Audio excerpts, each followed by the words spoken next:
Ako po ay magbibigay ng senaryo kung paano po mahilentulad sa karneng baka sa palengke ang ilang bilyones na napupunta sa flood control.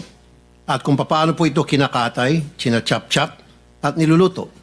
Nagsisimula po yan sa isang proponent na kung saan ay kakatay po siya ng say 20 billion pesos mula sa NEP, BICAM, and ang program appropriation. Now, itong proponent na ito ay dadalhin niya ang 20 billion na nakatay niya doon sa mga nabanggit ko, NEP, BICAM, and program sa Region 4B. Na kung saan ang regional director doon ay isang nagngangalan Mr. Gerald Pakanan,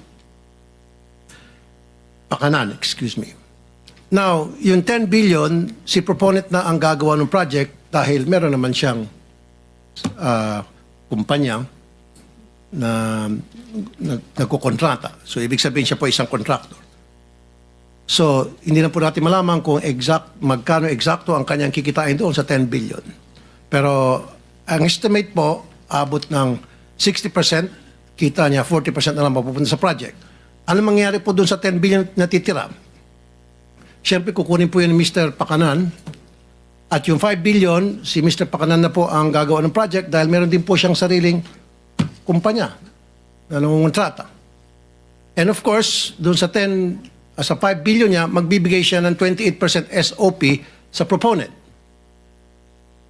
Now, anong mangyari doon sa 5 billion na natitira na?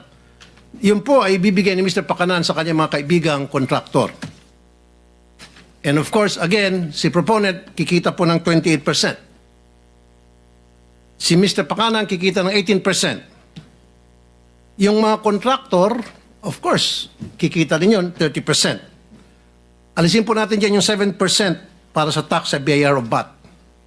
At meron pa pong 3.5% para sa tinatawag na EAO, Engineering and Administrative Overhead. Kasama po dyan bids awards committee at kung ano na pa.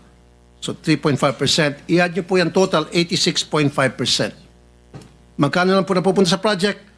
13.5%. Ganun po yung kalokohang nangyayari dyan sa Region 4B. Now, kunti na lang Mr. Chairman. 40% ang ibinabayad agad sa mga contractor at kay proponent kahit hindi pa po tapos ang project o kahit hindi pa gawa ang project at gagawa po sila ng mga fake accomplishment report, dinodoktor.